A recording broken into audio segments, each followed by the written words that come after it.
Well, ladies and gentlemen, I think we can now begin the second panel. We're running just a few minutes late. And my name is Gordon Holden. I'm the director of the China Institute at the University of Alberta.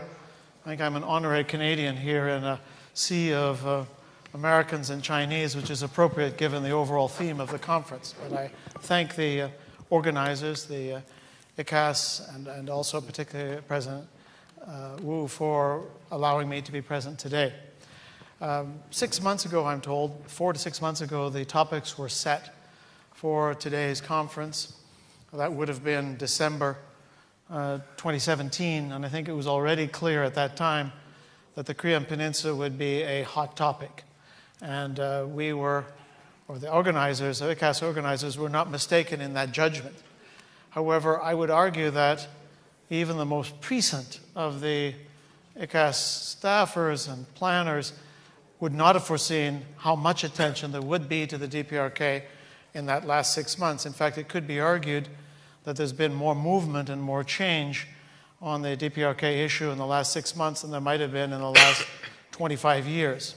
We're going to unpack those amazing shifting changes, and I think we can safely say we're far from out of that period of rapid shifting. First speaker is Shending Li of Fudan University. He's going to focus in his discussions on the roadblocks moving forward. Each of our panelists has a slightly different theme, which actually will add, I think, to the interest of this panel. Professor Shen, please, the floor is yours. Well, thank you very much. I caught a bit of cold, so voice is not good. Well, first, the Trump summit is historical. No one would predict it would happen a year ago, or even half a year ago. But it happened. But in my view, it would happen because North Korea succeeded in its first objective, getting the gun. And now they are moving toward their second objective, getting the bread and butter. They will get. Partly because they are master in manipulating China-US relations. And the current China-US discord on Taiwan, on trade dispute, give North Korea perfect opportunity to get both gun and butter at the same time. Despite this, I would still say North Korea would trade bread for some of its arsenals to some extent. It would not get economy for free. But for a genuine denuclearization, that could only be defined as CVID or PVID, it would never succeed. What's the purpose of DPRK's nuclear weapon? Security. Like the US need a nuclear weapon to race with Nazi Germany for security. But after Nazi Germany was defeated, US needed it to compete with Soviet Union for security, to prevent its allies from acquiring nuclear weapon by extending its nuclear weapon. If you don't have nuclear weapon, how you can assure your allies they are secure? So nuclear weapon can help the US to prevent many of its allies, like Germany and Japan and South Korea, and for some time, Taiwan, to acquire nuclear weapon. And the US would have the logic, you don't need to have it because I provide my umbrella to you. And this is still valid. Japan has threatened if the US would participate in nuclear weapon ban treaty, Japan would feel that its nuclear extension, protection extension from US, it would no longer be reliable.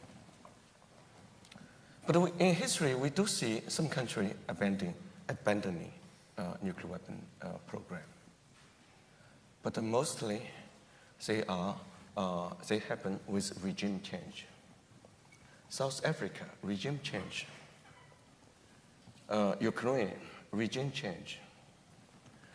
Kazakhstan, regime change. And Belarus, regime change. I only see one case, Sweden. Without regime change, Sweden secretly developed a nuclear weapon, started a program, and secretly abandoned the program. That's the only case I have ever seen. North Korea could be a second case, but in a completely different category, because it is not the kind of Western-defined democracy. I never would believe it would abandon. The purpose to develop is to protect the country, the regime, the family. And when China is ever defining a new type of China-North Korean relations, which is called new normal, 正常的关系. And China tries to leave the blood bond relationship behind, trying not to make sure as long as North Korea, with or without a nuclear weapon, would be attacked, that China's treaty obligation would, the country would still honor. North Korea would feel scared. It has some logic or excuse. I never see China has ever taken its word back. We return to the blood bond. We have to, in order for North Korea to abandon nuclear, we have to repeat China's security protection to North Korea is still valid. We are a reliable ally, which would stick to its words. When we say we protect the country, we would never fail. Even say build a nuclear weapon. Building a nuclear weapon is never a clause in China-North Korean security alliance. Whether or not they build or not to build, to abandon or not to abandon, China has an unshakable legal responsibility to protect it. That would much strengthen China's argument that why they should not have the so-called sovereignty to build up their own defense with whatever tool. They said North Korea succeeded. But China's national security has been much has different facets of its national security. Financial security, cultural security. President Xi Jinping has mentioned the new security paradigm, which includes 13 kinds of security. And non-proliferation is one of our traditional security. And economic security is also China's security. For this, North Korea is far less relevant than America. We need to work with America on trade, investment, and on building a cross-Pacific economic bond. America is our #1 security partner in economic security. And we cannot fail this.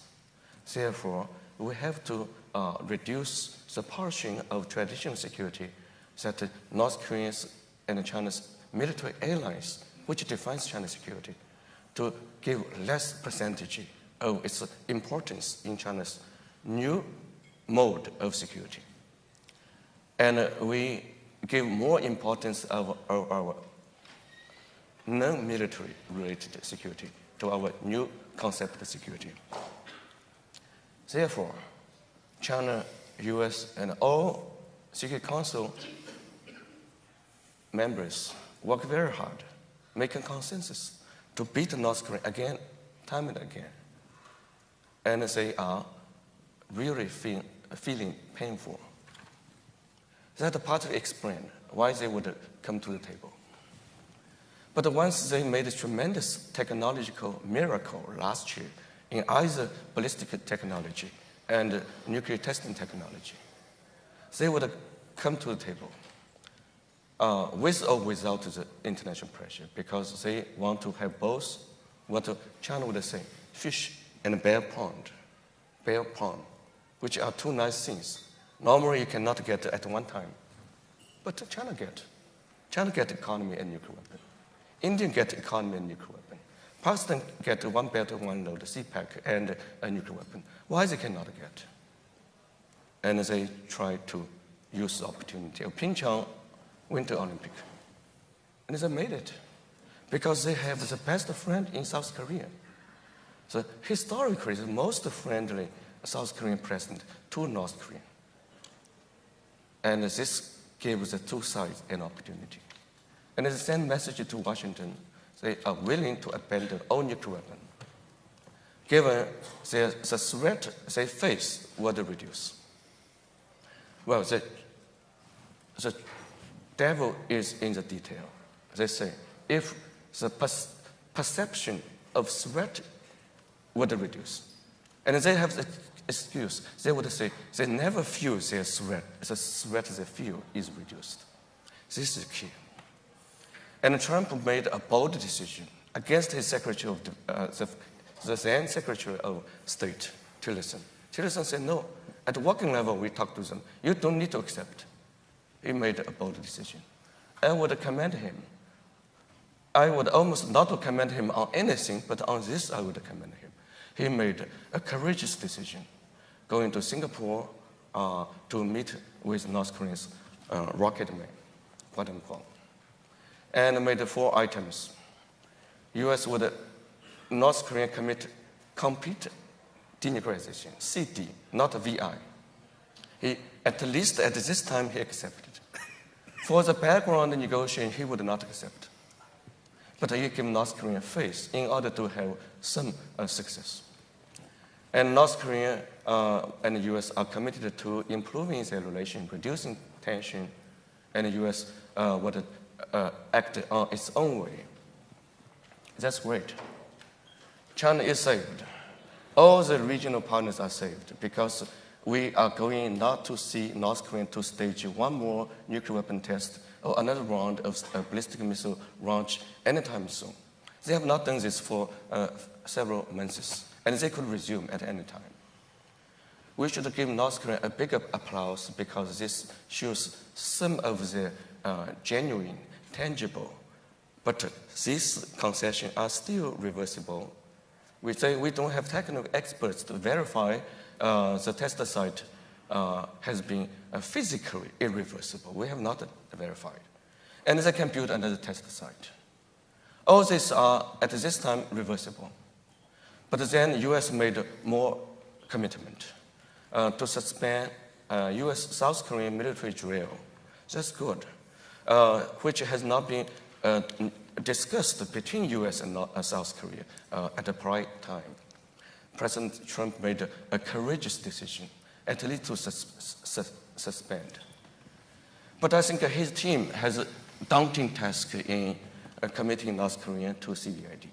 C meaning complete. There are hundreds, if not thousands, of nuclear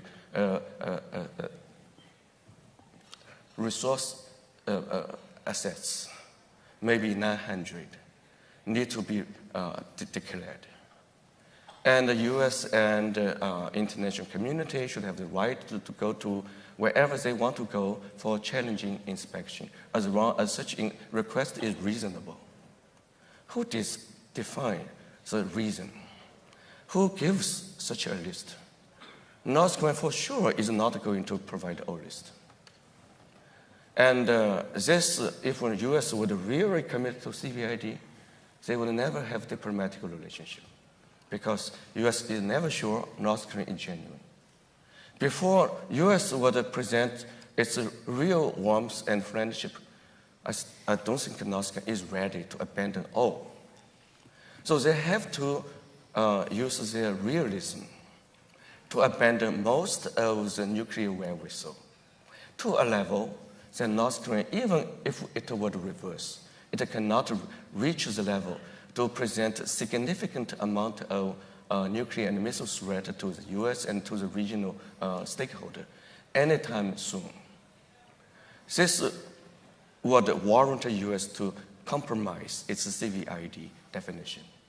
I hope the Trump administration would be realistic enough not to be too theological and to take pragmatic steps. And North Korea should be as genuine as possible, to take a little risk to win even more economic harvest. In history, we do see U.S. as not often try to bully others when others has made a tremendous amount of taken a tremendous amount of risk. U.S. need to show it is a real global leader by committing to its words, and North Korea need to do the same. For this process, China is well situated in a seat, in a visible and invisible seat, because China proposed freeze for freeze. Freezing ballistic missile and nuclear test for freezing U.S. South Korean drill. And they are working according to this formula. Even they may not think they follow China's formula, but this is China's suggestion. And two-wheel solution, meaning on the one side, North Korea should do complete denuclearization. On the other side, they should restore their trust, building up their normal relationship, and to sustain a permanent peace regime through certain kind of paperwork and legal guarantee. This is what Wang Yi has suggested, two-wheel, 双人驱动. And the two, Pyongyang and Washington, seem to move around this direction. So for this, China is visible. But the China's flag is not there. But at the time when a peace code is cut, I think someone from China will be there to show we are a part of legal stakeholder, to close the page of this armistice agreement, and also to open a new permanent peace regime, which all can win and all has a responsibility to sustain. Thank you very much. Thank you very much, Mr. Zhang. We now turn to Ken Gauze from the International Affairs Group of CNA Corporation. He's going to speak particularly to the process leading up to the summit and also examine the future strategy, perhaps, of the U.S. regarding DPRK. Please, Dr. Gauze. Thank you very much, and thank you to ICAS for inviting me here today. I would say that I agree wholeheartedly with Dr. Shin's comments. I agree that this is a very tough nut to crack, but I'm very interested to see what's going to happen. I've been studying and watching the Korean Peninsula for going on 30 years now. With the exception of the tense times leading up to former President Carter's trip to Pyongyang in 1994, I can't remember a more dynamic time on the Korean Peninsula. Over the last 2 years, the region and the world has been witness to an absolute roller coaster ride. Tensions have risen and fallen. Rhetoric has been used that we have never seen before. Dotard and Little Rocket Man have entered our lexicon. And then the downshift this year. First, Kim Jong-un's New Year's Day speech. The Olympics diplomacy followed quickly by Kim's first foray outside the country as the leader to Beijing and then to Seoul. The inter-Korean summit that left the Korean watching community both gobsmacked and touched at the same time. Another trip by Kim to China to stroll on the beach with Xi Jinping. Then North Korea and the U.S. summit is on. Then it's not. Another inter-Korean summit in Panmunjom, and then the North Korean summit in U.S. summit is back on again. And then the next thing we know, Kim is strolling down the streets of Singapore, followed by the historic meeting with President Trump. All of that in 6 months. And now, Kim, of course, is back in China for his third visit. Now that the world has had a chance to take a breath, the inevitable analysis follows as to the questions. There's been a lot of storm and drang coming from the commentariat and the international security watching community, asking where are the details, what about CVID, human rights, what's up with the war games. Many claiming that the U.S., the Trump administration, gave away the farm, for what in return? I've been fascinated to watch many experts and media pundits as they try to make sense of what happened. Many believe that from the U.S. perspective, the summit was a travesty. The president did not appear to have a strategy going in to the meeting with Kim, and he gave away too much, more than he had to. While I'm no supporter of President Trump, and I am reserving judgment on whether he had a strategy going into the summit, I am not surprised at the outcome. Unlike the summits we are generally used to seeing, which is kind of a bottom-up process of meetings where the leaders come together in the end to sign off on a detailed way forward, this was a top-down driven by two personalities, that of President Trump and Kim Jong-un. In fact, it may be the right way forward. Whether it was designed that way or whether the two countries kind of stumbled into it, that remains to be seen. Much of this discontent within the Korea-watching community and foreign policy experts arises from the lack of apparent progress on CVID. Going into this summit, the administration and most commentators set up the standard for success around the notion of CVID.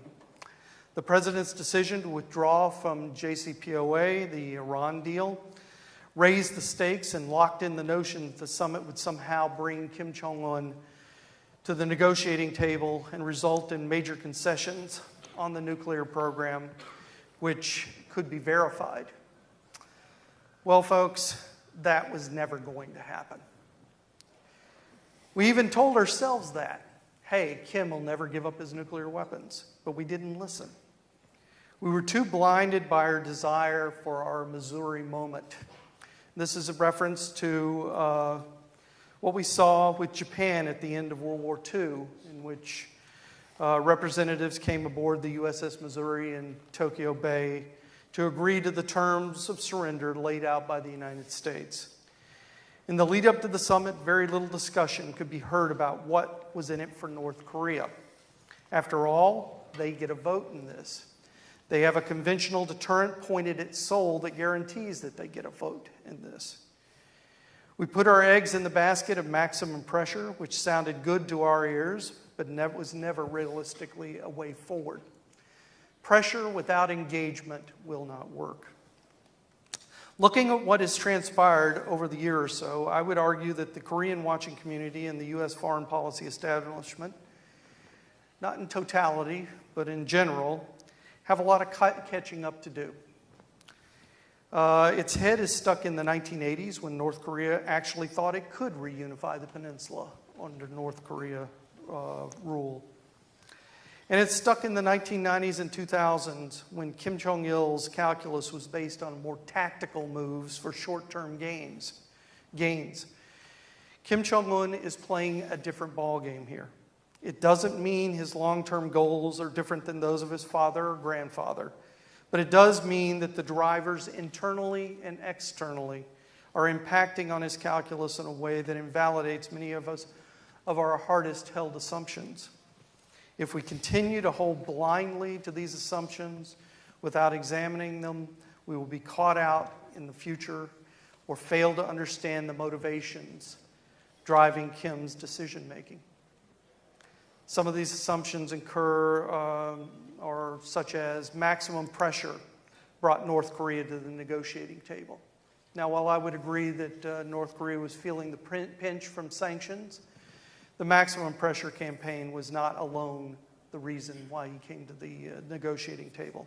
I would argue, in fact, that Kim has been waiting for several years now for the dynamics to play out in both Washington and Seoul to have the right people in place for him to unleash his diplomatic strategy. Also, he needed to make progress on the nuclear program, which he announced in November as having reached a point where North Korea could pause and move toward diplomacy. Another assumption was somehow 100% CVID is possible, and we can get there if we only have the right amount of sustained pressure, and it is applied. I would disagree with this. No matter how hard we try, we just cannot hermetically seal North Korea off from the world. Another is that North Korea seeks to drive the U.S. off the peninsula and reunify on its own terms. Maybe this would be a long-term aspirational goal for Kim Jong-un, but I would argue that for the time being, that goal is not in place.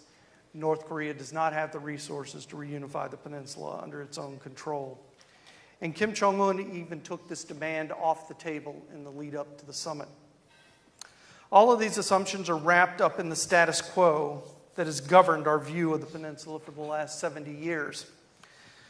Well, this summit has thrown the status quo out the window in return for a reciprocal process that has to show progress or it will die. I argue it's the difference between what we call the turtle on the beach scenario versus the shark in the sea scenario. The turtle on the beach scenario, the turtle can live for 300 years and maybe moves, maybe 10, 20 feet. It's not very far. And in terms of the status quo on the peninsula, it has guaranteed the security of the peninsula, but it has not solved the North Korean challenge. The shark in the sea is the shark has to keep moving forward, and if the shark stops moving forward, it dies. And that's kind of where we are today after this summit. So how far will it go? I mean, we have any questions regarding this summit? In North Korea, the questions are, how far will it go on its nuclear denuclearization? How fast will it go? For the United States and its allies, how much is enough? Is it all or nothing, or can we find some answer somewhere in between? Then there is the great power competition, the regional strategic implications of various pathways coming out of the summit. What dynamics might be unleashed if things go well and if they don't go well? The question now, front and center in my mind, is what will North Korea do? Will it give up its program? Highly unlikely. Will it go for a nukes in the basement strategy and be satisfied with an undeclared de facto nuclear power status a la Israel? This may be a fallback plan, but it is not Kim Jong-un's first choice. This would require him to publicly declare a renunciation of North Korea's nuclear program, in which his legitimacy is firmly tied. All indications are North Korea will remain a declared nuclear power, but will have a moratorium on future testing. It shouldn't come as any surprise that the North Korean regime, in the aftermath of the summit, is very cautious about any discussion inside the regime of unilateral denuclearization. Many point to this as evidence of failure or disingenuousness on Pyongyang's part. If North Korea is at some point going to move away from its nuclear program, Kim Jong-un will have to first declare or convene a party congress or a party conference to declare a shift in policy from being a nuclear power. Only after that could denuclearization be discussed inside the regime. So to expect North Korea to be discussing denuclearization is a bit naive at this point. That doesn't mean that North Korea won't take some steps toward denuclearization, but Kim's legitimacy, as I said, is tied up with the program, and to simply toss it over wholesale is a non-starter. It'll be interesting to see what Pyongyang is willing to do to keep the U.S. invested in this process going forward. At some point, the Trump administration will want reciprocity.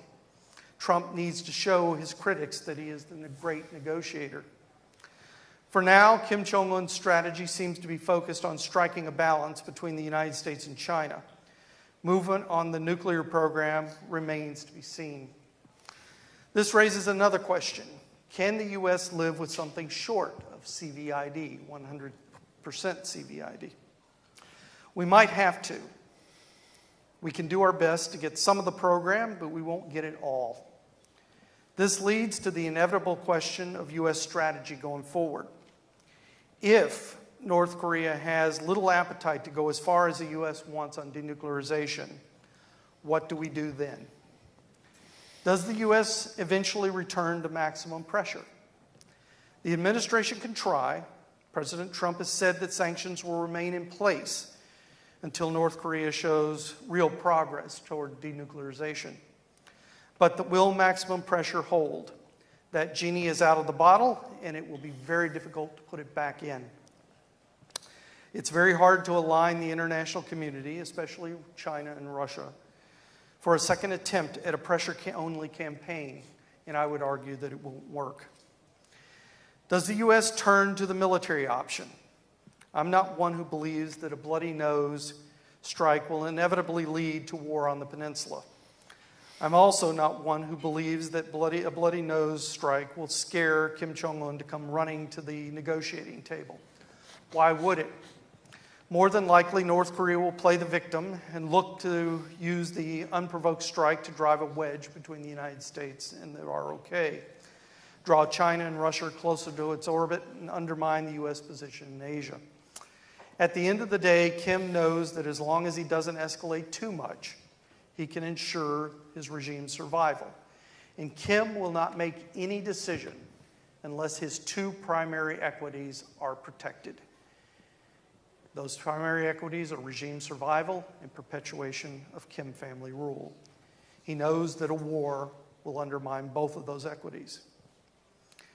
And as I said, he knows that a war would do that, and a war would leave the United States, not North Korea, as the world's pariah.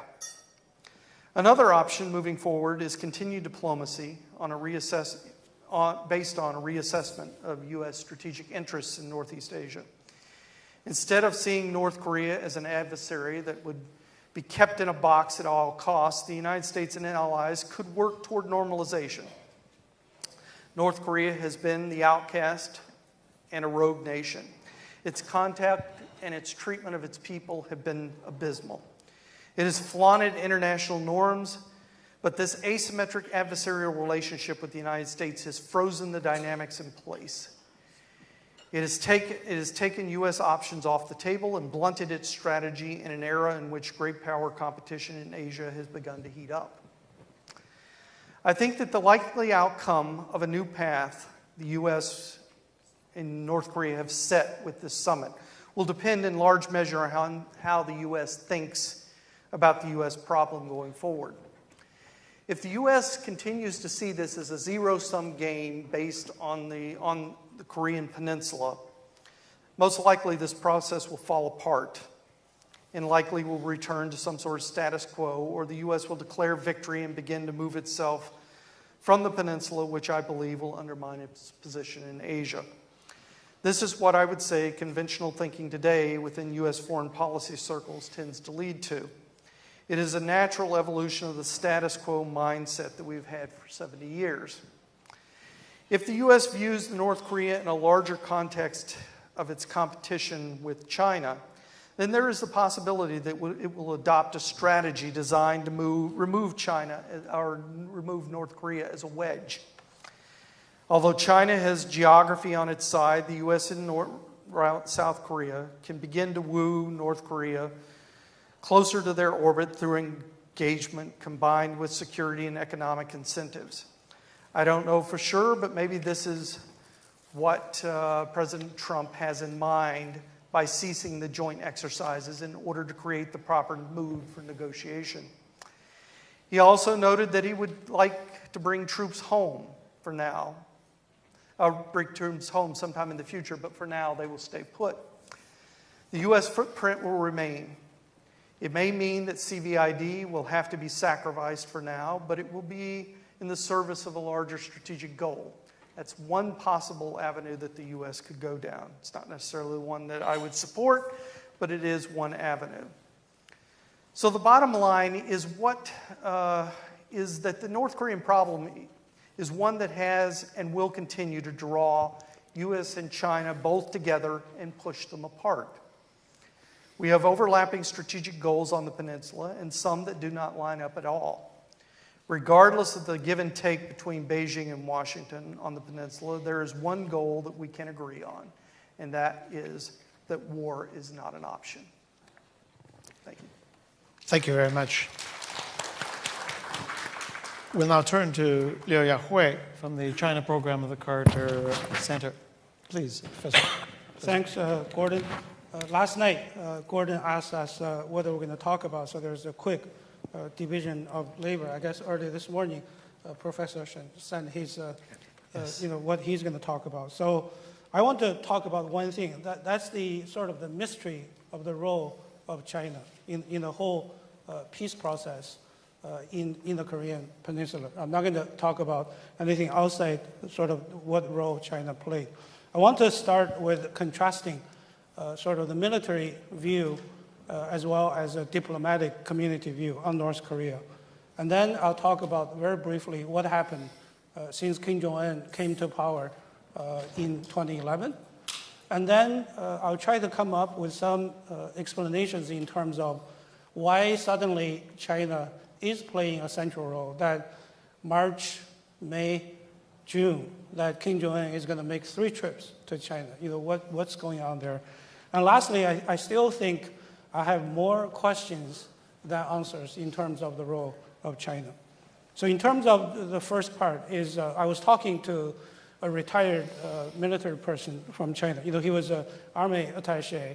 I was interviewed by China Review, so I posted my review, and then he wrote a long paragraph to me through WeChat saying, you got North Korea wrong. I served there. North Koreans are sleazy. They're not going to open up their country. They like Japanese and South Koreans more. If you go to North Korean shops, you don't see any Chinese commodities. They're all from Japan and from South Korea. And Kim Jong-un, as Ken just said, it's the regime survivability and the Kim family being there. That's what they all care. So there is going to be no way of that. So this is from a person, who served in North Korea. And then, of course, we all know Fu Ying, who very famously said, 解铃还须系铃人. Basically, at that point, I don't know if Professor Shen will agree with me, is China basically said, it's Washington and Pyongyang's issue. It's not our issue. But then she also wrote right before the Singapore summit in Washington Post on June the 10th. She basically said this is going to happen because Americans finally put themselves into the shoes of Kim Jong-un. The title of the op-ed is, we need to have more empathy. If you guarantee the security of North Korea, if you give the opportunity for North Korea to develop, then Kim Jong-un is going to come to the table because you cannot feed your people with missiles and bombs. And Kim Jong-un is a rational leader. He is going to give up his nuclear programs. So that's the contrasting view inside China. So I don't think there's any consensus in China. The second part is what happened after he came to power. He came to power almost 8 years ago in December 2011. So after that, he never visited China until March, and she didn't visit China. And South Korean President Park was on the Tiananmen Gate, during the review. So that's there was no visit. Secondly, if you look at the timing of the past testing of missiles and bombs, Kim Jong-un, literally we can call this a period of humiliation for China. Each and every time he tested is when President Xi was presiding over a most important summit, like the G20, as the September in the BRICS summit. And then you look at how he killed his uncle, and then assassinated his half-brother, which are China's assets. And so you see the relationship really was going nowhere. And finally, last October, after the 19th Party Congress, Song Tao went to North Korea, was trying to brief North Korea. At that time, we're all thinking that Kim Jong-un maybe will come out, but he didn't come out. And Song Tao flew back and shutting down the Air China office over there. And then, everything changed with that secret visit in March. So what triggered this turnaround. So I think looking back at exactly what happened, we may say, for example, China often claim we're a responsible stakeholder. Each and every time North Korea tested, the foreign ministry will issue very strong statements. So that may be one factor. The second is China voted for UN sanctions. I think it's not just China voted for UN sanctions, China actually is earnestly enforcing the UN sanctions. That may hurt North Korea badly. There is also increasing frustration on the Chinese military, as I mentioned.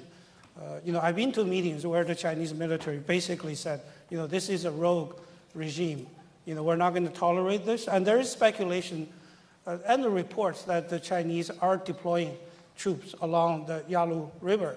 That may be perceived as a pressure from China's side. I think there is also the sea change in the Chinese scholar community, like Professor Shen, and particularly Professor Jia Xingguo's interview with China Review, in which he said the end game has come. China and the US should start talking about working together to denuclearize.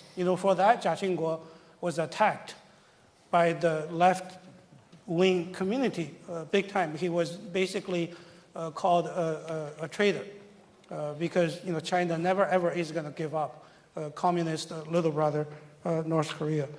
I think there may be another reason here, which is the public opinion in China has shifted. There is no, I think that community I just mentioned is a very small minority.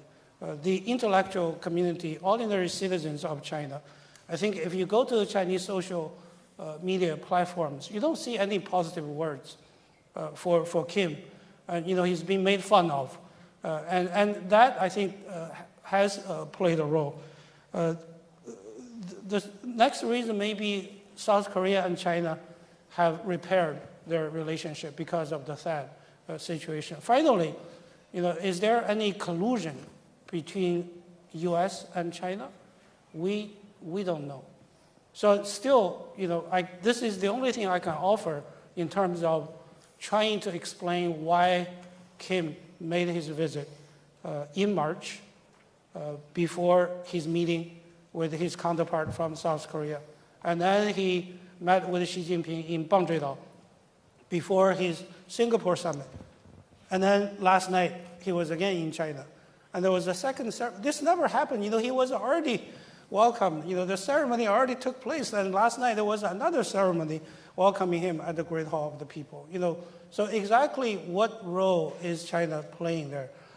I don't know. Will China be part of the civic?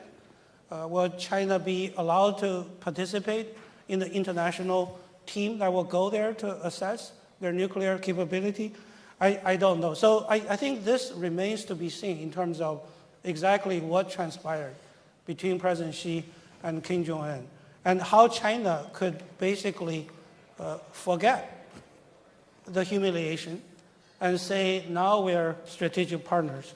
So questions, again, I'll end my presentation with more questions. So question number one is, can we perceive North Korea as China when China, for example, Michael this morning mentioned about 40 years ago. I guess North Korea is exactly not where China was 40 years ago, but close. China was on the brink of general collapse, and China agreed to normalize relationship with the United States, and Deng Xiaoping came over. At that point, were there questions about the sincerity of the Chinese leadership? Will China really open up? Can we compare North Korea to where China was 40 years ago? If we can, then we can probably assume that Kim Jong-un is a rational leader. He concerns more about the living conditions of his people like Deng Xiaoping than the power of his family. Second question I have is, will China ever support or even facilitate eventual unification of the two Koreas. I know the conventional wisdom is no. China is not going to support that because the unification will mean American troops if, as Ken said, American troops are not going to withdraw from the Korean Peninsula. Reunification means the troops are going to be along the Yalu River. And also you have the cheap labor with the high tech from South Korea that will turn Korea into a huge economic powerhouse that will well positioned to compete with China. But will China, if Koreans want unification, can China really stop that? So my third question is, where U.S. is going to be. Will President Carter can talk about President Carter's trip in 1994. Actually, when President Carter was the president, he talked about this last Friday at a meeting at the Carter Center. He said, I tried to reduce the number of troops in the Korean Peninsula. I was immediately, this is his own words, I was immediately shut down by the military and the intelligence community and said, no, it's not going to happen. But President Trump basically said, we're going to stop the war games. So China really emerged from the Singapore summit as a winner because the double suspensions is exactly what China has been advocating. That seems to be the only outcome of substance. So lastly is, where this whole thing is going to go. How long this is going to take for U.S. to say this is a success or this is has failed. And obviously President Trump has played China against North Korea. Now, given the fact that the Trump administration is now putting maximum pressure on China with trade and other sanctions, will China turn around and play North Korean game? Or try to tell North Korea, go slow. We are still going to be a player. We don't know. So I'll, again, end my presentation here. I have more questions than answers. Thank you. Thank you very much, Dr. Liu. We'll now turn to Stephen Costello from Asia East for his commentary. I know you've got a slightly more difficult position of following the others, but we welcome your views, please. Thanks a lot, Gordon. Yes, this won't be easy. I must appreciate very much the comments from Dr. Liu and Ken Goss. Very much agree with both of them. Like Ken, I'm feeling a bit like an old-timer here. I've been doing South Korea U.S. policy from Washington for about 28 years. Unlike most of my colleagues here, I started on the political side. I was helping to advise Democratic Party in South Korea back in 1990. I then ran the Korea program at the Atlantic Council down the street in the interesting years of 1999 through 2003. So let me take a political view of this, and I very much welcome your questions afterwards. The political dynamics surrounding the North Korean diplomacy during 2018 and a little bit of 2017. Any U.S. government taking power in January 2017 would have faced a changing environment in Northeast Asia, particularly surrounding the Korean Peninsula. Had Hillary Clinton taken office, she would have faced major decisions early on, and it is not clear that her team would have done better than President Trump has on this issue. The policy dilemma that unfolded this year was not only created by the Trump team, although they certainly exacerbated it.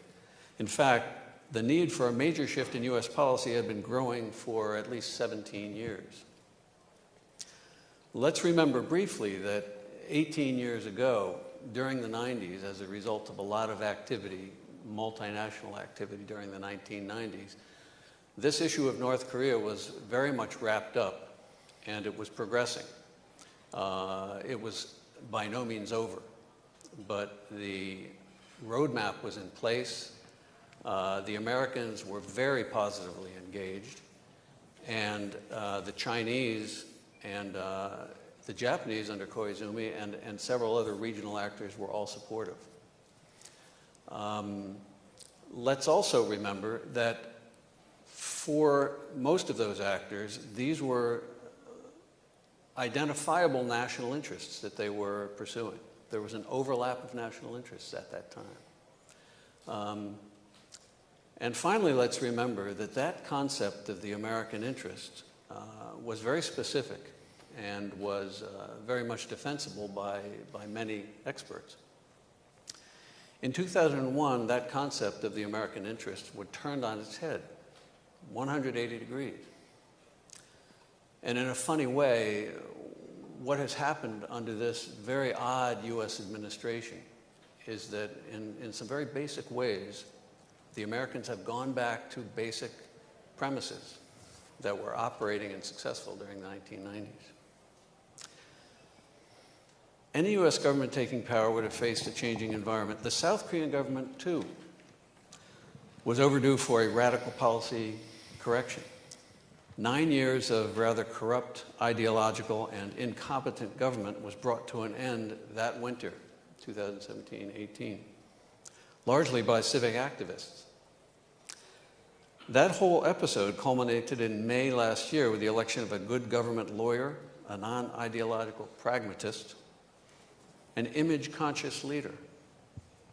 He knows, Moon Jae-in knows, and has been involved in the past 15 years of Korea policy toward both North Korea and the US. That is a very unusual degree of policy expertise for any president. North Korea, too, in 2017 was badly in need of an altered course. It now seems almost certain that Kim Jong-un, now in power for 6.5 years, intended to claim achievements in nuclear and missile technology and then pivot to a diplomatic and economic course. His plan was greatly helped by the South Korean election and by the pending Olympics that were going on there. Trump's, quote, maximum pressure, unquote, enhancement of the ongoing Bush-Obama policies may have had the unintended effect of bolstering and hastening his plan to ramp up those missile and nuclear capabilities. You know, luck and timing have an outsized influence on this year's events in Northeast Asia. It's easy to imagine different presidents coming to power when things were stacked very badly against them. But as a result, this year, all three leaders, Trump, Moon, and Kim, are terribly lucky to have the other two to deal with right now. Their positions, in very important ways, are complementary. Let's look at the three main actors a little bit more closely. North Korea has built up its deterrence against US military pressure, and it's ready to return to the agreements of 1994 to 2000. It is also ready to return to the North-South agreements of 1992, 2000, and 2007, as they stated very clearly in Panmunjom. North Korea's good relations with China and Russia provide additional confidence for it in this new course. Now, South Korea has emerged from its lost conservative decade with renewed conviction that the sunshine policies of the 1990s were correct. And Moon Jae-in has upgraded and modernized them to reflect contemporary realities. Against some of his instincts, Moon is forced to be a central leader of inter-Korean, South Korea-US, and Northeast Asian regional policymaking. Although this often comes across both in South Korea and the US as a left-right issue, and there are all sorts of political reasons for that, I think it is much more basically an issue of modernization versus rather old thinking. As my colleagues referred to just earlier, a sort of a 1980s or 70s view of things. Turning to the US government's policy formulation and implementation structures are decayed. I remember when the late Ambassador Stephen Bosworth had retired, and there was a send-off for Ambassador Sung Kim. And I was one of a few outside experts invited to this briefing for the outgoing ambassador. And at the lunch, which was a rather closed affair of Korea specialists and ambassadors, Bosworth looked out and he said, "Our policy toward North Korea is broken." People looked at their shoes, they looked at the ceiling. But it was an amazing statement from a guy who'd been hired by Obama to fix this problem. So the formulation and implementation structures are decayed, and their collapse is almost complete during the Trump years. Today's one-man, bull-in-a-china-shop process makes this White House the weakest and the least trustworthy of any post-war government, one could say. And yet, Trump's political extremism, together with his policy isolation, allow him to manipulate the U.S. position to suit him. He does this in a way that accepts the failures of the Bush and Obama approaches to achieve their aims. He recreates the basic bargains that underpinned the Clinton administration's successes in the 1990s. And he employs maximum flexibility beneath solid stated general goals, and then rebrands the whole thing. The best part of this for Trump is that there's little for the U.S. to do but get out of the way. And I say that with a lot of, I've been in the weeds on this for many years, but in one sense right now, particularly with this American government, its primary contribution is to get out of the way. And that's what's happening, I think. China's role has been relentlessly argued and pushed by different American scholars and many experts. It may be because governments in China have consistently argued for this kind of diplomatic agreement for 15 years. You may remember the WikiLeaks dump of classified State Department cables and so on about, 7 years ago or so, 6 years ago. I found a couple of gems in there, and they were about private U.S.-China meetings regarding North Korea. And one of the things that jumped out to me was that the private meetings reflected very precisely what was going on in public. The Chinese would often say to their American counterparts, you know, you guys are rich, make a deal with the North. You can get back there and you can put a cap on this. It would be best for all of us. You can do this. And the Americans would say, no, pressure is the only way to go. And the Chinese would say, well, why don't you try some diplomacy, try a little step back a bit. The Americans would say, we're not going to go down the same road twice. We're not going to buy the same horse, blah, blah, blah. We heard all this. The so-called freeze-for-freeze deal that's contributed to the current U.S.-North Korea rapprochement was also advocated by Americans and many others going back 2 decades. And yet, many journalists in this town today talk about freeze for freeze as if it's a diabolical Chinese plot that we have bought into. So it's very important to see this. If China seems to be well positioned after this year's developments surrounding Korea and involving the U.S., it may be because the benefits to China from security enhancements and economic development in North Korea and expanded inter-Korean economic cooperation greatly help China. But they also help all the other actors in the region. It was this overlapping of real, deeper national interests that powered the agreements during the 1990s and that culminated in the year 2000 when the first North-South Summit occurred. One last point I would bring up is that at that time, in 2001, when American policy changed so radically,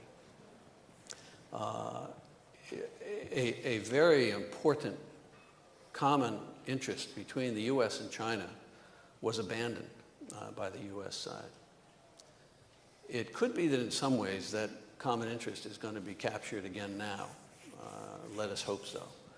But at that time, China and the U.S. saw very similarly the evolution of the North Korea issue, the capping of its nuclear and missile programs, and the eventual pacification of the Korean Peninsula.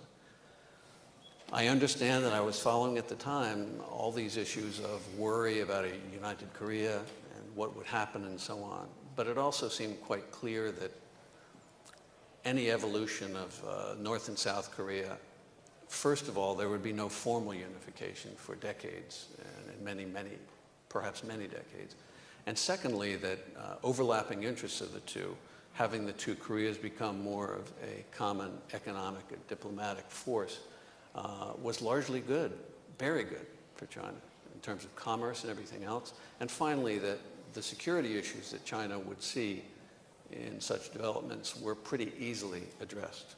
Most of the people who I think are most serious about this and who have been for decades have always assumed that the Americans would have no trouble promising that troops would stay below the DMZ. As Trump says, you know, even a reduction in troops if the threat seriously decreases. So that last point is about the common interests with China that were given up. And let's also remember one final thing about that. In its place were the six-party talks, the so-called six-party talks. In many ways, the six-party talks were a bit of a trick. Rather than a scheme or a structure that would lead toward agreements, their specific purpose was to prevent agreements. It was to prevent any other country from going around the U.S. roadblock to make deals with North Korea. And a part of that was China then beginning to convene these six-party talks, but the Americans ceaselessly browbeating China for not doing enough. This has been a staple for the last 15 years of U.S.-China relations. And when one thinks about that 180-degree turn back in 2001, it's just fascinating alternative history to think that that did not exactly have to happen. I'm going to leave it there, but I will welcome any questions you have. Thank you. Thank you very much. And Stephen, I'm going to use the chair's prerogative right now to, before we go to general questions from the audience, to put our speakers on the spot. I'm going to ask you to respond with maximum 1 minute. We've seen a tremendous change in the last year. Where are we going to be a year from now, summer 2019? And I'll start immediately with Professor Shen, please. Pyongyang and Washington would craft a program, face the program of nuclear disarmament with a declaration and agreement to inspect and some first phase of denuclearization. In a year's time, this may be expected, and the White House may expect to spend 2 or at most 3 years to finish the entire business. Thank you very much. Ken, please. It's dependent on both leaders staying invested in this process. As I said, this is a process that has to keep moving forward, otherwise it dies. If both President Trump and Kim can stay invested in this process, and I think it's going to be harder for Trump than Kim to stay invested, I would agree that we'll have some sort of phased process with some limited verification measures as part of it. But I have my doubts whether this will hold together. I think the next few months, definitely after the midterm elections, will be an important time frame on whether the U.S. is going to stay invested. And they will have to see something from North Korea, even if it's just token measures. Thank you. Yahweh, please. Might be a pipe dream, reminding me of the boss I'm working for, President Carter, the Camp David Accord. So maybe President Trump will go to China, Kim Jong-un will go to China, we'll get the Forbidden City Accord, and all three of them are going to win the Nobel Peace Prize later this year or next year. Thank you. Stephen, please. 1 year from now, I think probably most important is that we see, as Ken said, inspectors on the ground in North Korea and some beginning stages of denuclearization, at least a capping. People won't tell you this, but as soon as that happens, the threat is almost eliminated. The threat of at least nuclear missiles is almost eliminated. And to the degree that nuclear facilities are then beginning to be, obviously not, you might start at 50% or whatever. That too is very much slowed down. So that'll be number one.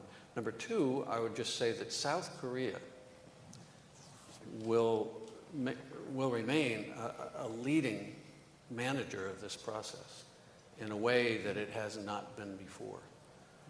One reason for that is American weakness. The Americans have never been weaker. And remarkably, we have a government that is rather deft at managing weakness, better than other governments would be. You just rebrand it, say you won, and walk on. And finally, about South Korea, together with China and North Korea, the South Korean progressives and more modern political forces are in line to stay in power for probably 10 years. They have 4 left. It would be pretty shocking for them to be kicked out after this. What that means is that South Korea's interests in making this work, together with North Korea's, he'll be in power for 30 years or so, and together with China's, are very much locked in. And I think they are moving ahead and giving the U.S. the shiny things it needs, but those are the drivers. And I expect that to be underway 1 year from now. Thank you. Perhaps a year from now we'll come back and examine your comments. I'll be dead wrong. Well, thank you very much. We're now going to move to questions from the audience. If you identify yourself, keep the question fairly short, and the responses will be fairly short. We can squeeze in more questions. We've got 15 minutes to go. Please.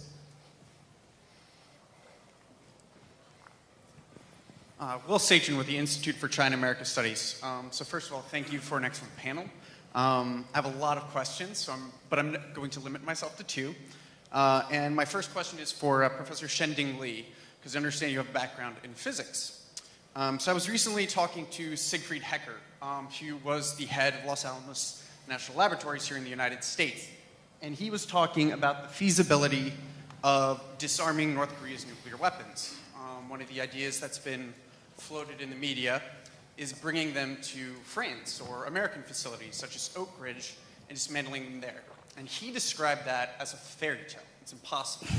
It's essentially, if you think about it, if you find a bomb in Times Square, you don't take it down to the police headquarters to disarm it there, you disarm it in Times Square. And that's very much the problem with nuclear weapons. That you want the people who built them to disarm them. So I want your input on that as a physicist, if you think that's feasible. And then the second question is actually on the aspects of international law that make unification possible, and this is for Liu Yawei. So it seems to me that unification is unlikely to happen under the auspices of North Korea retaining some nukes, because that would violate South Korea's obligations under the NPT to not acquire nuclear weapons. That would essentially make them a de facto nuclear weapons state if they unified under those conditions. And I was wondering if you could address that and if you see any ways around that. Thank you. Shin. Well, for delivery system, warhead, and fissile materials, all these are possible to be relocated to another place. And actually, it's also from former Soviet Union members, Kazakhstan, Belarus, and Ukraine. America relocated them, fissile material, some material from the warhead, not to return to Russia, which is the only legal successor state of the former Soviet Union, but to America with a pay, American bought. So politically, North Korea need to decide to dismantle them in America. That has some implicit, unfair kind of humiliation. Why you destroy my nuclear weapon? They may ask any other country, China, if you would like. Or we may teach them how to do on-site. China may be unwilling to pollute our own place. So first, it's technically, yes, we can, but politically, whether they would be absorb the kind of feel. Second, what is economic return? They consider this is asset. You have to buy. Why we give you for free? So this is another matter. But if the U.S. would give other return, which is large enough, they may be able to make a compromise. But for reprocessing the pole to place the spent fuel and the abandoned reactor, these are technically impossible to be relocated because these are too radioactive. Any place containing them will be totally contaminated. No one is willing to bring a big ship in order to be contaminated. So this have to be dismantled on site. We have to teach them how to do. Thank you. I don't know enough about international law to answer your question, but I do have a question. As I said, I have more questions than answers. Is can the international community accept the fact, I think Ken refers to that, is that North Korea will become a nuclear power? So this is same question I asked, is can we look at North Korea as if it was China many, many years ago? You know, when China first tested its nuclear bomb in the 1960s, it was unacceptable, and President Johnson administration looked seriously to take out China's nuclear test site. But after evaluating all the factors, you know, Moscow, Beijing alliance and all of that, that was shut down. And now China today was accepted as a nuclear power. Will China accept North Korea as a nuclear power? You know, that's the question, I think, Professor Shan. I think they probably have been asked by the Chinese government a lot of the time. So this is a very important issue, is that maybe, you know, given the outgoing consensus that Kim won't give up his nuclear program, will the international community, US, China, South Korea, accept the fact that there are going to be constraints, but, you know, there will be nuclear bombs in the basement, as Ken referred? Thank you. Thank you. And now, further questions from the floor. I see one over here, please, if you could bring the mic to my right.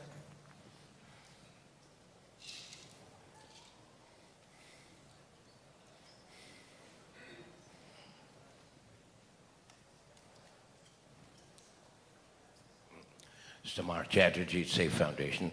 There were two interesting points that came out in some of your presentation. One was Mr.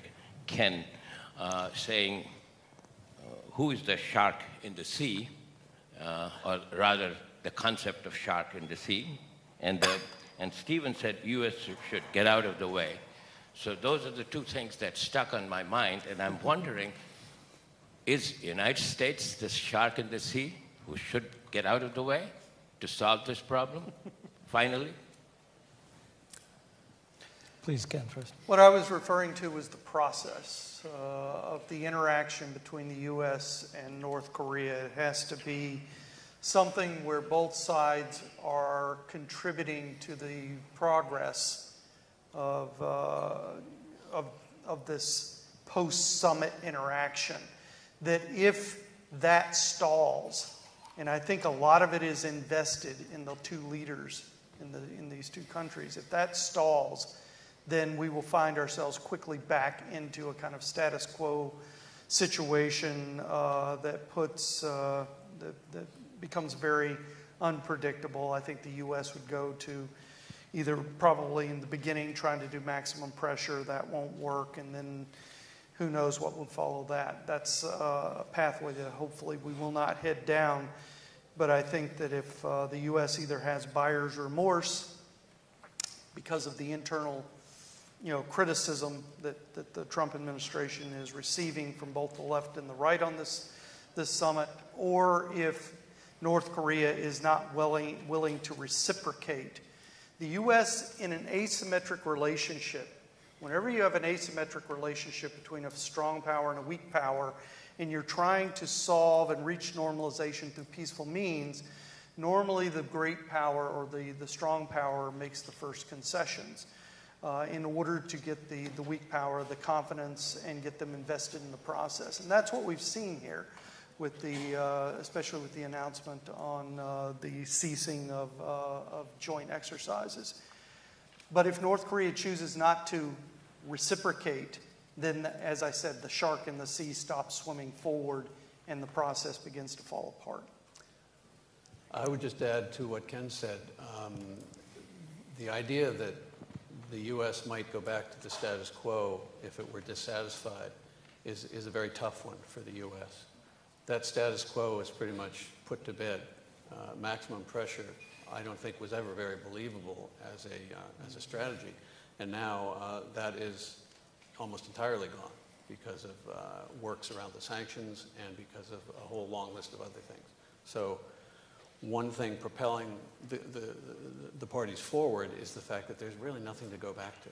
And particularly for the U.S. side, there isn't anything to go back to. So for that reason, I think the U.S. is very much invested in keeping this dialogue going on.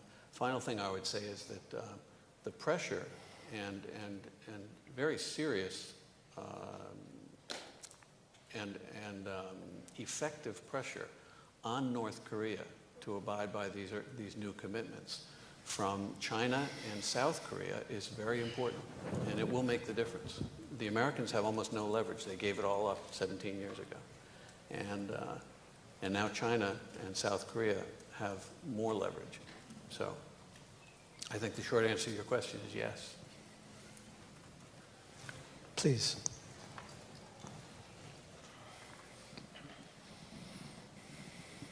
I'd like to invite the panelists to address, maybe push back against a couple pieces of conventional wisdom that haven't been discussed. So Shending raised the turn from guns to butter. As you know, a common question about North Korea is whether Kim can afford not to reform, but can he afford to reform? The concern of North Korea never following the Chinese model because of the risk of regime collapse. Is that serious? Is that something you could see arising as a problem in your scenario? And for the panel more generally, there's been a lot of talk in this city, certainly, about whether Trump's approach to the JCPOA and the sort of loose talk from Bolton about the Libya model, does that cast a cloud that's worth worrying about over the process? We'll perhaps start with Professor Shen. My personal take is that the North Koreans want to have both gun and butter, but without costing its regime. That's one of the 4 items that Trump and Kim have agreed that the U.S. would not threaten North Korean regime security. But how to do? He is exploring. He has some international experience and knowing what Western Europe is. And he is not totally isolated. He indeed wants to find all means, like a market economy, to make his country better. But only with one precondition, not costing the regime. Therefore, he is very careful. He knows China is so big. If China's economic reform would have some error in some parts of China, China still have a large country that would have enough resilience to balance the error. So China would not collapse. But North Korea is small. North Korea cannot afford some minor error that may kind of proliferate to lead to a major shaking up of the system. Therefore, he wants China and the U.S. to help him, to assure him he would succeed. He would not let the regime go. And the U.S. is trying to help. Secretary of State Tillerson has committed several times, no change of regime, no sending U.S. troops across southward of the 30-degree parallel. And China is also assuring him. He may have some suspicion. Therefore, he is willing to be engaged. At the same time, he is on alert. We should let him to abandon his burden, to know he would have a bigger chance to succeed if he would let his people to have more and better butter and bread, while he is abandoning more and more delivery system and nuclear and WMD system.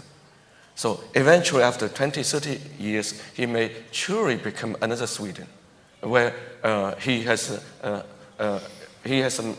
studied in Switzerland, not Sweden. He abandoned 99% with 1% of asset still intact. But that poses no threat to us. Again, guns and butter, can both be done? Yes, I think, but it will take a long time. Kim started some economic processes inside North Korea in 2012. Turned on the markets full blast, moving the country from centralized economy because the public distribution system had collapsed. There are elements of an incentive-based system that is being put in place, and if you talk to North Koreans, they do talk about yes, we still have to give our a certain amount to the state, but if we make more than that amount, we can pocket that money. The idea there is to begin to prepare the population for dealing with the outside world, but it's going to take a long time. In terms of giving up the nuclear program, I mean, when you look at Byung-jin, which is the co-development of the nuclear program and the economy, which is the signature policy of Kim Jong-un, the thing that is driving that program is not the nuclear program, it's the economy. That's where he wants to get. The nuclear program is a device to get him there. Also, as I said in my speech, the nuclear program is also heavily invested in his own legitimacy, so he can't just easily give it up. But over time, provided that North Korea can become invested and digest the international aid, because the key for their strong and prosperous nation, which is what Kim wants to realize, is linking in basically to the South Korean economy. And if they can do that correctly over time, the nuclear program may be something that they could really begin to trade away.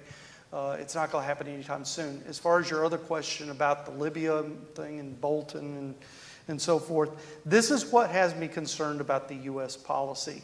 I would agree that we cannot go back to status quo, but I am not entirely sure that this administration understands we cannot go back to the status quo.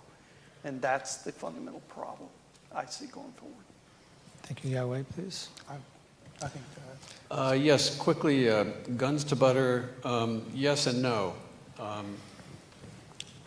I think it may not be entirely true that the North Koreans can't eat or feed their people with their nuclear and missile programs.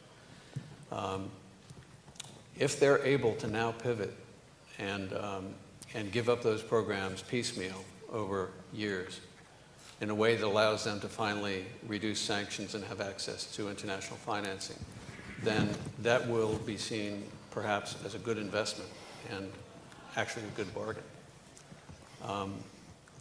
So it's possible. Also, take a look at the guns and butter. I very much agree with what's been said here, is that, first of all, North Korea, it looks like it will never become a real nuclear power as Pakistan is, or Israel, or anything like that. There's nothing it could do now, assuming that caps stay in place, that would cause it to really be a power in any sense of the word.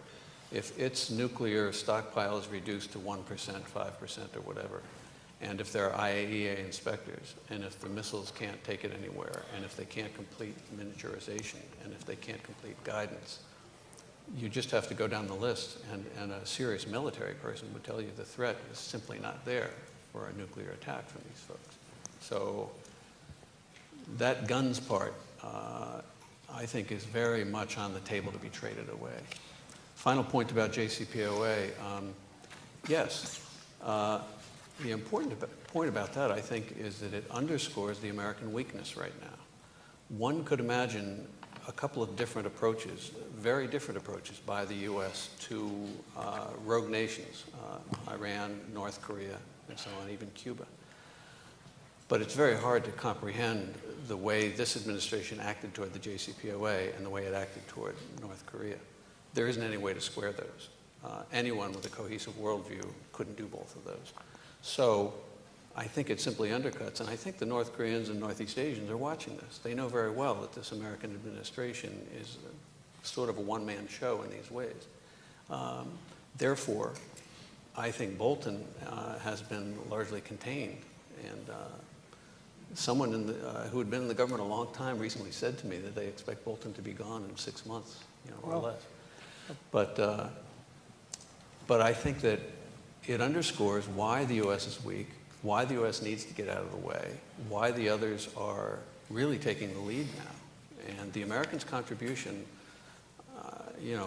I'm fully aware how much pressure and influence we have on the UN, on the World Bank, and so on and so forth. Those things will all be important. But depending on how things go, it is very possible for the others to move ahead. Thank you very much. We've had great good fortune, having a panel with so much depth and experience of Korean Peninsula. Please join me in thanking our panelists. Thank you. Thank you. Well done. Well done.